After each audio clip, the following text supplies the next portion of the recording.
Bonjour à tous, j'espère que vous allez bien. Je me présente Éric Béliveau pour ceux qui ne me connaissent pas, généalogiste amateur, passionné d'histoire et créateur de la chaîne Raconte-moi mes ancêtres. Ce que je fais, c'est que je fais de la recherche généalogique sur un couple d'ancêtres en particulier. Ça peut être mes ancêtres ou c'est un cadeau que j'offre à quelqu'un que j'aime. Je vous présente le résultat de mes recherches, des registres paroissiaux, des recensements, quand je suis chanceux, des photos ou des articles de journaux. À travers tout ça, je vous mets dans le contexte historique de l'époque, question qu'on comprenne un peu mieux la vie que ces gens-là ont vécue. À travers mes recherches, je découvre plein de choses. Puis aujourd'hui, on va parler d'un pan de l'histoire qui m'était quand même très peu connu, soit l'exode des Canadiens français aux États-Unis. On va aborder le sujet là, aujourd'hui dans l'histoire de Ludger Lafontaine et Clérida Vigée. Cette émission que j'offre en cadeau à mon beau-père Serge Chevrier. Question de spécifier, là, mon beau-père étant le beau-père de ma conjointe, le conjoint de sa mère. Bon, ça a l'air un peu compliqué, là, tout ça, là, mais les familles reconstituées, pour ceux qui pensent que c'est un phénomène nouveau, eh bien détrompez-vous, c'est un autre sujet là, qu'on va aborder dans l'émission d'aujourd'hui. Pour ceux qui aiment l'émission, n'oubliez pas de partager, de vous abonner à la chaîne, site Facebook, aimer les vidéos. Encore une fois, je tiens à vous remercier. Le nombre de visionnements dépasse largement mes attentes à chaque fois. Et ça, c'est grâce à vous. On se revoit dans quelques instants.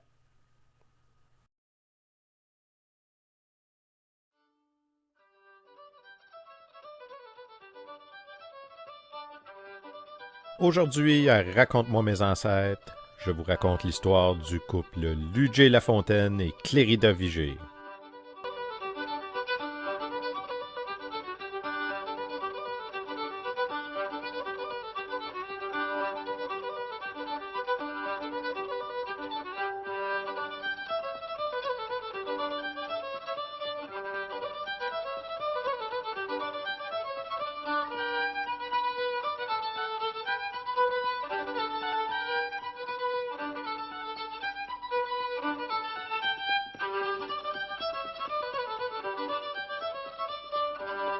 Chapitre 1.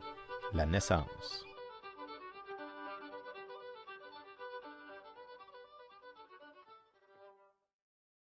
Alors, notre histoire commence aux États-Unis vers 1880 avec la naissance de Clérida Vigée. Elle est issue de l'union de Nazaire Vigée et de Sophie Morin. Je n'ai pas trouvé son baptistère, mais tout me porte à croire qu'elle serait née aux États-Unis parce que...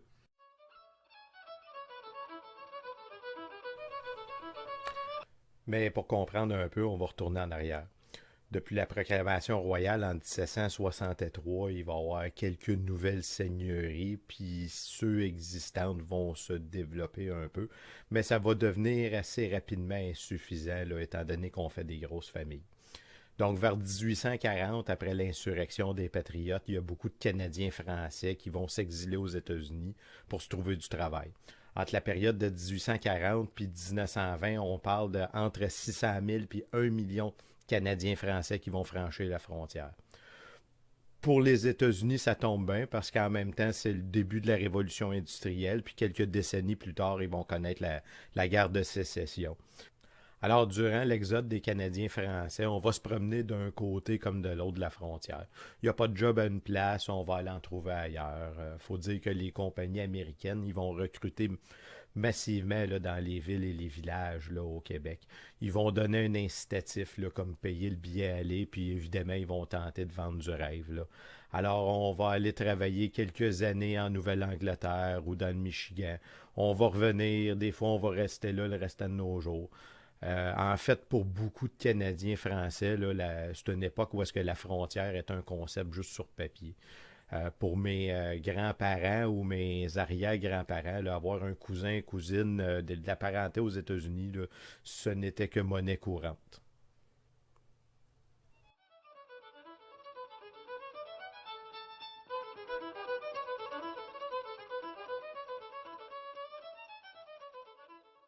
Je suis donc retourné en arrière, plus précisément dans le recensement de 1871, et on retrouve en Beauce Nazaire, le père de Clérida, qui est alors âgé de 21 ans, habitant toujours chez ses parents.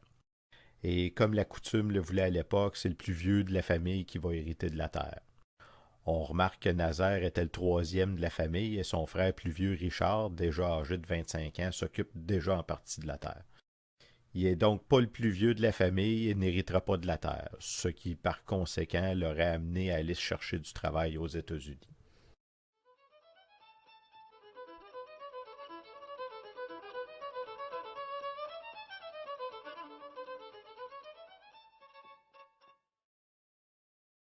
Puis, 2 ans plus tard, soit le 18 septembre 1882, dans la paroisse Saint-Michel à Sherbrooke, nous allons baptiser Joseph Maxime Ludger Lafontaine, né le 10 du mois courant. Il est issu de l'union de Maxime Lafontaine, qui est cultivateur, et Émilie Nolette. Le parrain fut Joseph Fortin et la marraine Odile Nolette.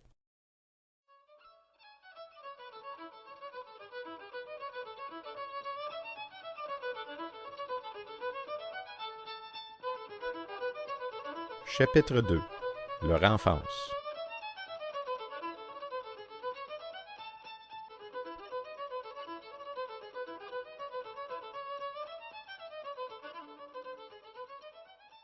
Alors, comme je disais, dans le recensement de 1891, on nous apprend que les parents de Clérida sont de retour au Québec avec leur petite famille, plus précisément à Sherbrooke.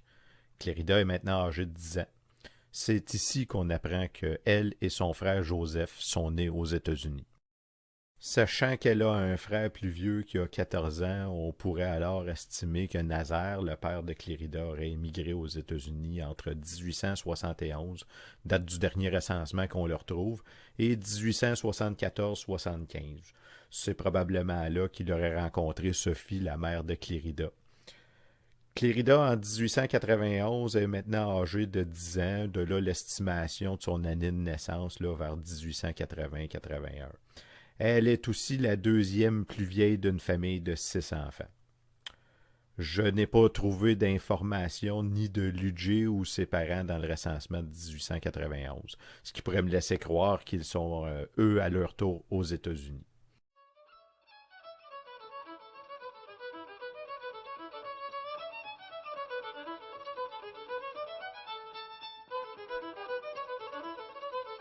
Chapitre 3. L'Union.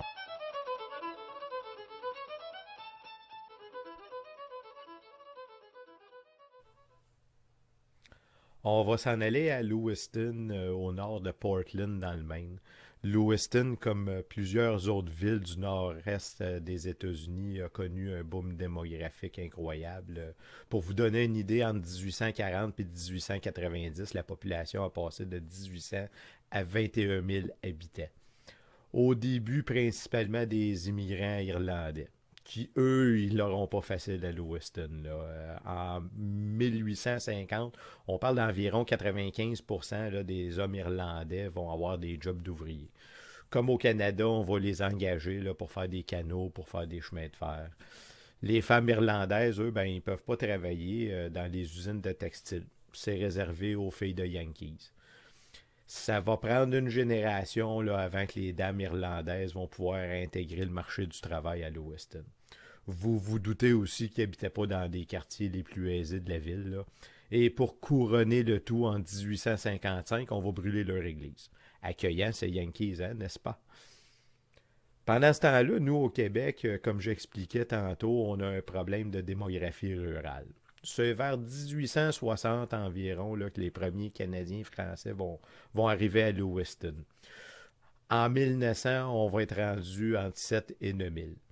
Au fil du temps, on va avoir nos propres commerces, on va avoir nos journaux francophones, on va avoir nos propres églises catholiques et nos écoles aussi francophones. On va même avoir la parade de la Saint-Jean-Baptiste.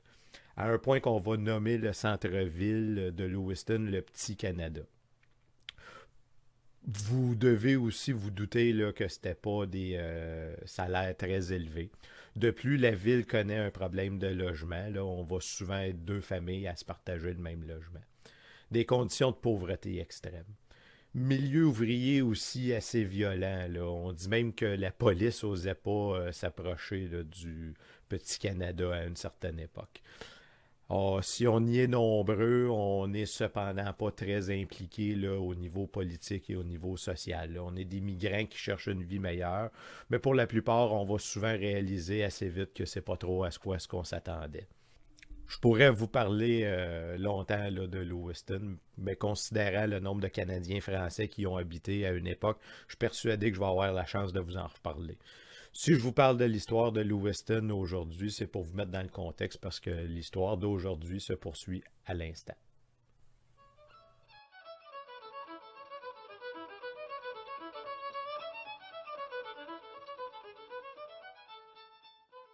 Vous vous souvenez que je n'avais pas trouvé Ludger et sa famille dans le recensement de 1891? Eh bien, on se transporte maintenant le 15 janvier 1900 à Lewiston, dans le Maine, où nous allons assister à l'union de Ludger Lafontaine et Clérida Vigée. Ludger était alors âgé de 17 ans et Clérida 19 ans. Ludger était ouvrier alors que Clérida, elle, travaillait dans une usine de textile. Pour ceux qui se demandent à quel endroit se situe Lewiston, alors voici une carte, c'est pas très loin du Québec.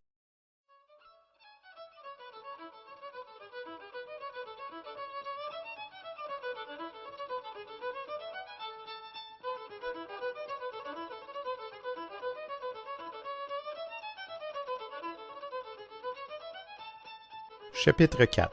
Le début d'une nouvelle aventure.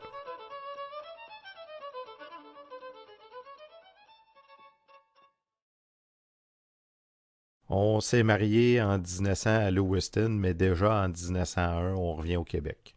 En Estrie, plus précisément dans la paroisse Saint-Élie d'Harford. Ludger est maintenant journalier sur une tour à bois, tout comme son père Maxime, qu'on voit aussi sur le recensement, la maison juste à côté. Et devinez qui habite l'autre maison? Eh bien oui, Sophie Vigée, la mère de Clérida. Nazaire, son père, n'y est pas, mais je peux cependant vous confirmer qu'il est toujours vivant, probablement de retour aux États-Unis pour le travail. Notez aussi que Clérida devait être enceinte au moment du recensement, car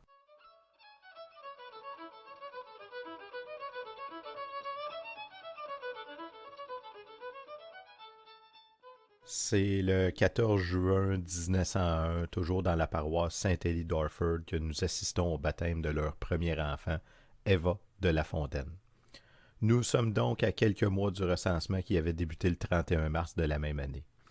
Le parrain fut Maxime de La Fontaine et la marraine Émilie Nollet, les grands-parents de l'enfant, telle l'était la coutume à l'époque avec le premier enfant.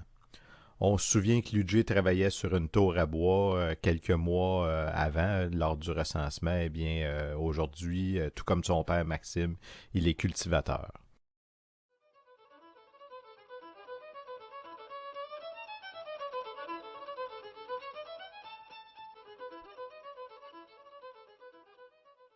Puis, c'est le 15 février 1903, toujours dans la paroisse Saint-Élie d'Orford, que nous assistons au baptême de Joseph Rodolphe Alfred de La Fontaine, le grand-père de Serge, notre personne hommagée de l'émission.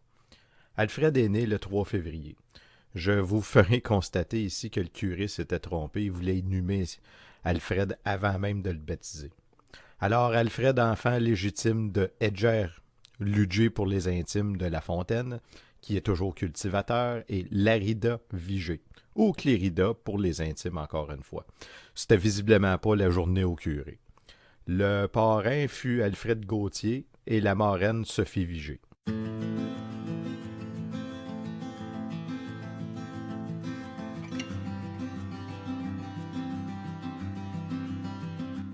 Chapitre 5. Une fin abrupte.